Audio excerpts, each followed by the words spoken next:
వైరాగ్యం అంటే ప్రధానంగా 2 నియమాలు సమ్మిళితంగా ఉండేది అని అంటారు. ఏమిటి ఆ 2 నియమాలు? బాగుందమ్మా. వైరాగ్యము అంటే రాగము అంటే ప్రేమ, అనురాగం. వైరాగ్యము అంటే అనురాగం లేకపోవటం, కోరిక లేకపోవటం. ఇది ప్రధానంగా 2 రకాలు ఉంటుంది. అనేక రకాలుగా చెప్తారు, కానీ ప్రధానంగా మాత్రం వైరాగ్యం 2 రకాలు. 2 రకాలు ఏంటంటే, ఉన్న విషయాల మీద, ఉన్న భోగాల మీద ఆసక్తి లేకపోవటం ఒకటోది. రెండోది కొత్త విషయాల మీద ఆసక్తి తెచ్చుకోకపోవటం. ఇది వైరాగ్యంలో ఉన్నటువంటి 2 లక్షణాలు.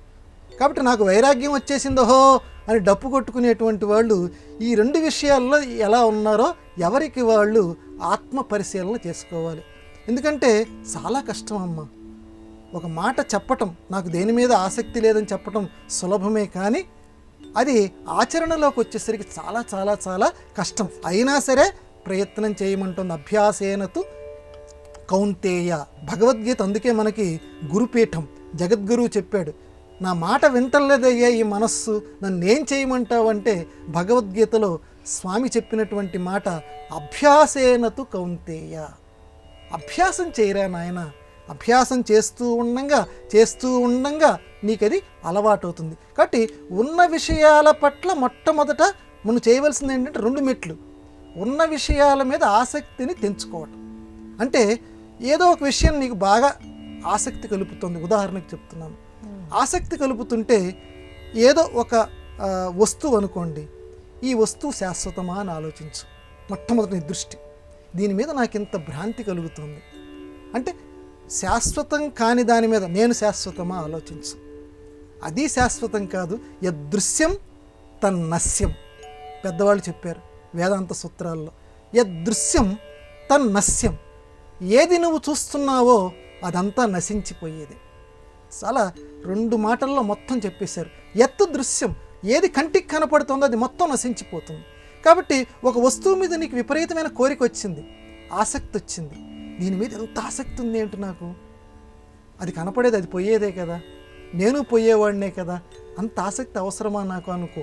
ఇలా ప్రతి విషయంలోనూ నీ మనస్సుని ఏదైతే గట్టిగా లాగుతోందో అలా ప్రతి విషయంలో నువ్వు ఆలోచిస్తే అది నీకు వైరాగ్యంలో మొట్టమొదటి మెట్టు. ఇక కొత్త వాటి మీద నువ్వు ఆసక్తి పెంచుకోకపోవటం. మామూలుగా ఒక స్కూటర్ ఉంది, దీన్ని మించినటువంటి స్కూటర్ ఇంకోటి కనపడుతుంది, అబ్బే అది ఉంటే బాగుండు, ఒరే ఇది చాలు కదరా ప్రస్తుతానికి నడుస్తోంది కదా అని మనస్సుని సరిపెట్టుకో. ఏమిటి అది కొంటే నీకు కొత్తగా వచ్చేది ఏమిటని ఆలోచించి, అంటే కొత్త వాటి మీద ముందు వదులుకోవటం నేర్చుకో, ఆసక్తిని తెంచుకోవటం మొదలుపెట్టు. ఇలా చేస్తే వైరాగ్య సాధనలో కొంతకాలానికి పండుతావు. ఇలా మొదలుపెట్టు. అసలు ఆలోచన కనుక మొదలు పెడితే వెంటనే పోతాయని కాదు. కొయ్యరాని కట్లని చెప్పి మహానుభావుడు అన్నమాచార్యుల వారు చెప్పినట్లుగానే నెమ్మదిగా సాధన చేస్తూ ఉండగా, ఆ సాధనా పంచకం అంటారు, అలా చేస్తూ ఉండంగా ఈ వైరాగ్య స్థితిని మానవుడు అందుకుంటాడు. కాబట్టి వైరాగ్యంలో ఏముందండి, ఇది మనకు సంబంధించింది కాదు, ఇది ముసలాళ్ళ గొడవ అని అనుకుంటే కాదు. నీ కోరికలు యయాతి మహారాజ్ చెప్పినట్లుగా ఆ అగ్నిహోత్రంలో నెయ్యి. ఒక కోరిక తీరిన వెంటనే అదే కోరిక మళ్ళీ వెంటనే నెయ్యిలాగా పడిపోతుందట. తప్పదు, ఒక కోరిక తీరిన వెంటనే ఇంకోటి జ్వాలలాగా మండిపోతుంటుంది. కాబట్టి వైరాగ్యం అక్కడ ఏం చేస్తుందంటే నీకు శాంతినిస్తుంది. కాబట్టి వైరాగ్య సాధన చేయటం మంచిదే. చేయంగా ఏ ముసలితనంలోనో 60, 70, 80 ఏళ్లలో కొంతైనా నువ్వు సాధించుతావు. అది అందుకని వైరాగ్యంలో ప్రధానంగా ఈ 2 దశలు చెప్పారు.